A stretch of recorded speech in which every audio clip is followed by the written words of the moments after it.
Hi, Blastpop here.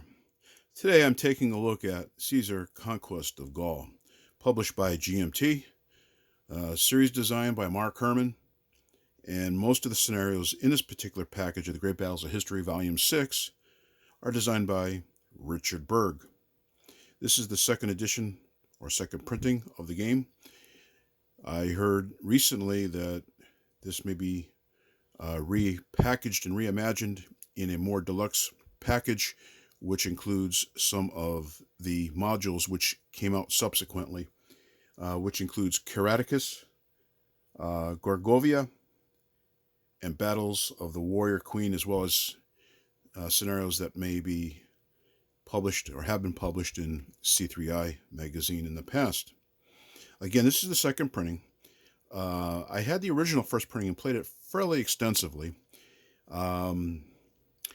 I sold it to someone else, and then subsequently I picked up the newer second printing. It exhibits a couple of interesting production irregularities compared to other GMT games, which I'll denote a little bit later. Included in the package is a fairly standard sort of Roger McGowan box cover with action figures and pictures of period items, in this case Julius Caesar, presumably. And again, as typical with GMT, they discuss the history, the features and contents, something about the battles, the game counters, and then the game meter, which includes the complexity and the solitaire suitability, which is high, and complexity is a high medium. Included are 840 counters, which is on 3 counter sheets, and 2 double-sided maps, along with your series rules and your battle scenario information in a separate booklet. And move on to the rules. The rules are 2-column, and there's no color. And as you'll see, in terms of illustrations, there's a little bit going on, but it's pretty dense in terms of material.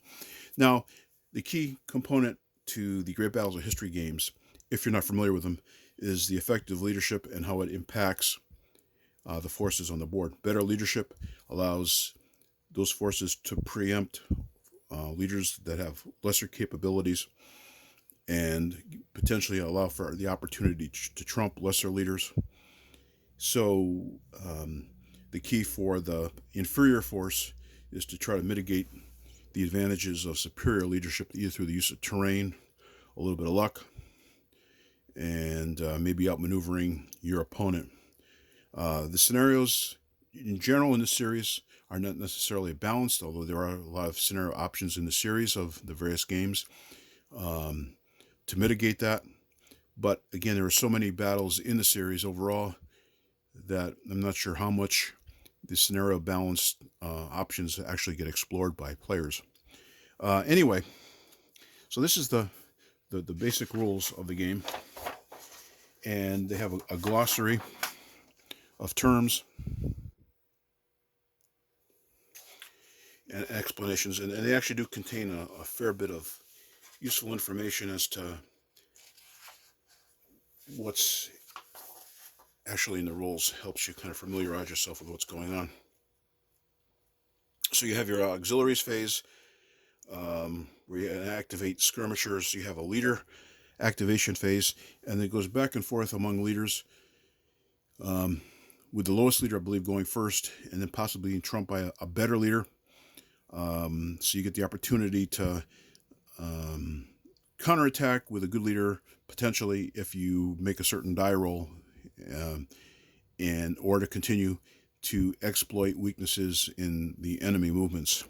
And the key thing with the series, it's emphasized an awful lot throughout the series, is watch your flanks.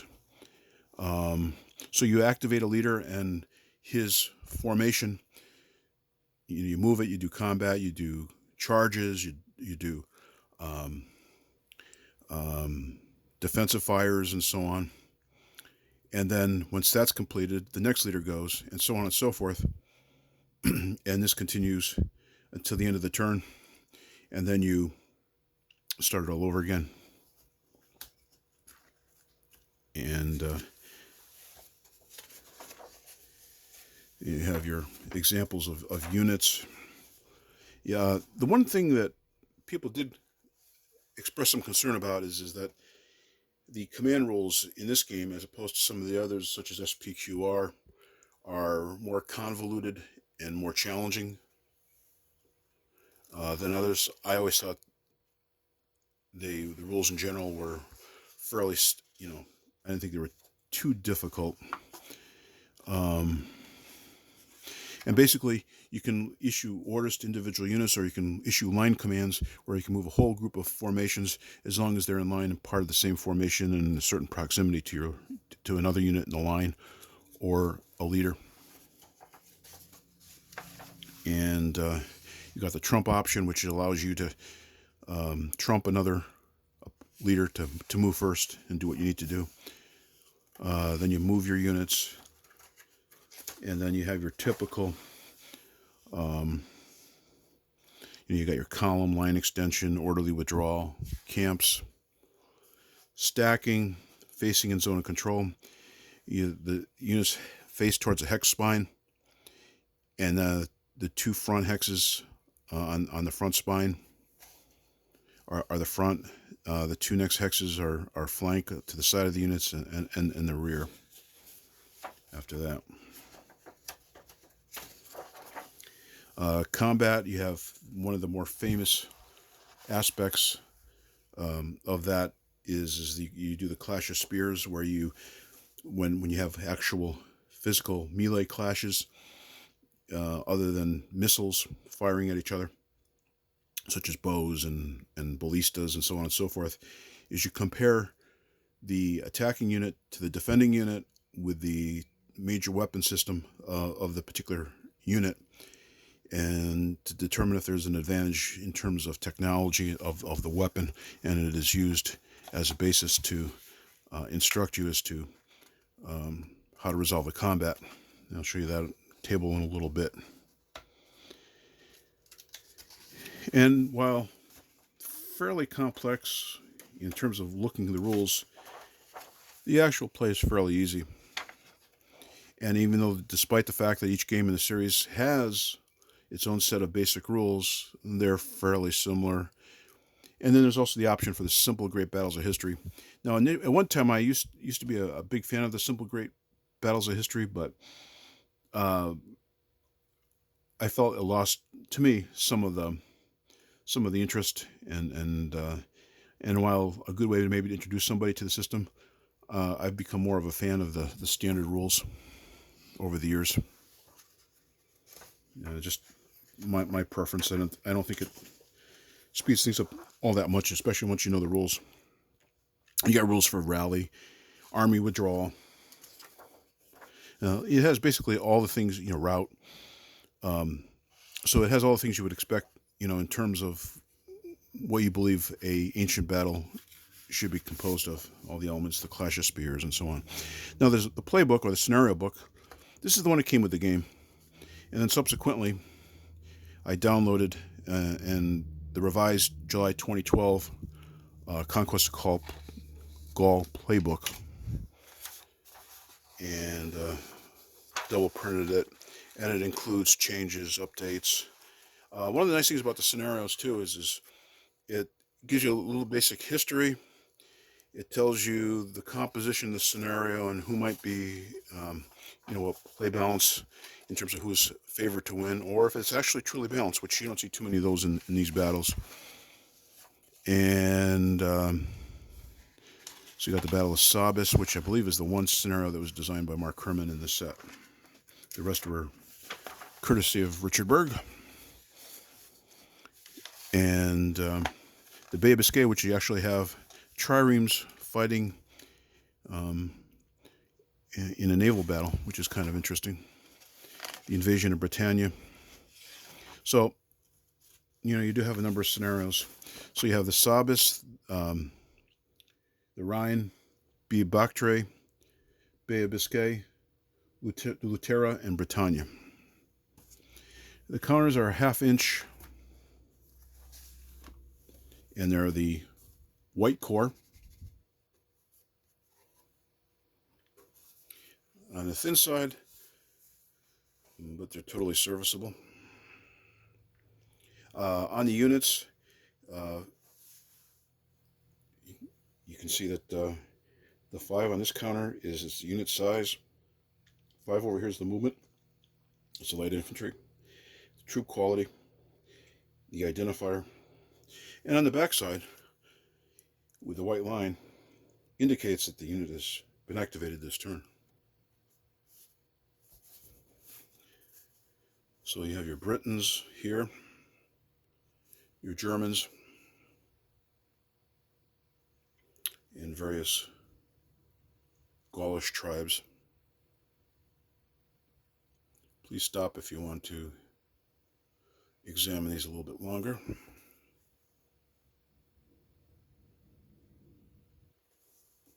There's 3 counter sheets. Here are the Romans, and the Romans have 10 cohorts of 10 units to represent a legion, and then you have your auxiliaries and you have your leaders. And on the leaders, on this one here, the 4 is the range. That's the battle rating, I believe. And now I'm on the spot and I'm trying to remember what all these are. I believe your leadership rating.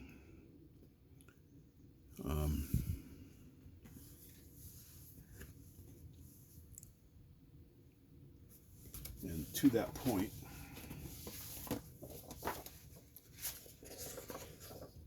the leadership ratings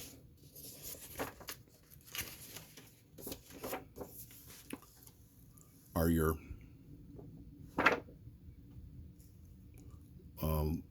line range, order range, initiative, charisma. That's for a tribal chief.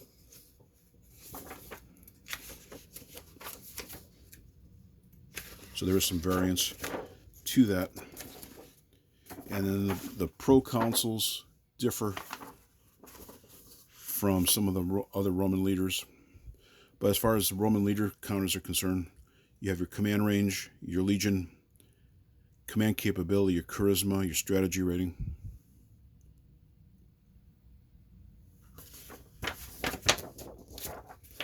Finally, as far as the counters are concerned, we have the remaining Gallic tribes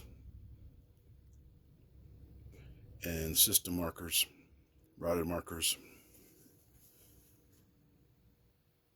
and so on. Now, I mentioned the irregularities in the production quality. While not anything wrong with it, this is a very heavy, thick cardstock. It's not even a cardstock, it's a board. Usually you have a lot lighter folding chart. And this should stand up, no question. So what I mentioned is the shock superiority chart and the clash of arms swords chart. So you have the defending orientation versus the defender class and the attacker type. And it tells you on the shock combat results table which number to use. And then you have losses attacker defender in terms of TQ hits. You have your rally table. For the TQ and special checks, the type of check and what happens to you. It looks fairly complicated, but doesn't feel that way. Your missile combat charts like foot archers, slingers, javelins, axes, throw an axe. Summary of orders and line commands. Die roll of doom. When you roll a 9 for leader momentum, bad things can happen. Stacking references chart. There's actually rules for the naval game.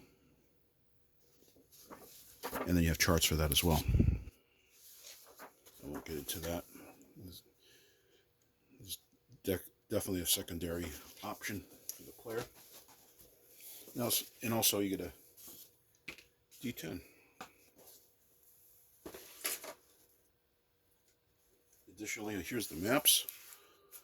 Now this is the next interesting production quality is instead of being folded the entire way, it's slit 3/4 of the way down the map. And it's of reasonable thickness, but makes the entire map feel fragile because, I don't know, I'm afraid that I'm going to rip the map the rest of the way with the cut. Anyway, you have your streams, roads, elevation changes, scrubs, woods. And this is for the Battle of the Rhine, as you can see right here. And you have a fortification up there. These battles are marked by a lot of fortifications and defenses in the game. The next map is the Sabus, which is the Mark Herman scenario design.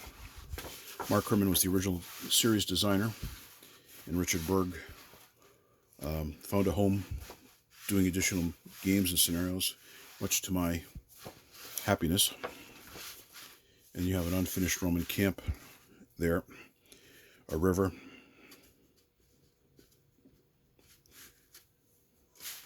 fairly basic. One of the things is there's not generally a lot of terrain on these battles either because, one, they didn't know where the battles were, or two, they agreed to fight a battle where they both could deploy their equipment and have at it. So they looked for nice clean areas. So terrain a lot of times isn't a factor, and essentially you have changes in elevation, and that's about it. Here you've got some fortifications going on. This is for the Battle of Bibactre.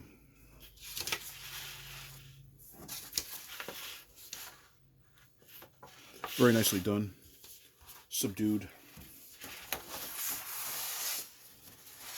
And then on the back, two battle maps, Britannia and Lutetia. Lutetia, except for a large river up in the north of the map, is essentially wide open with minimal other terrain anywhere on the board. Finally, Britannia is a beach landing scenario against the natives.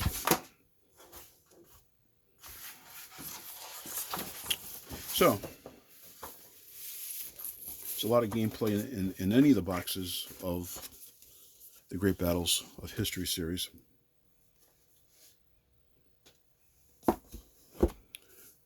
And a lot of components.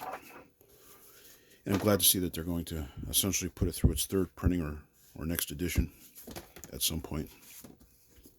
Anyway, please comment, like, and subscribe. This has been Blastpop. Bye.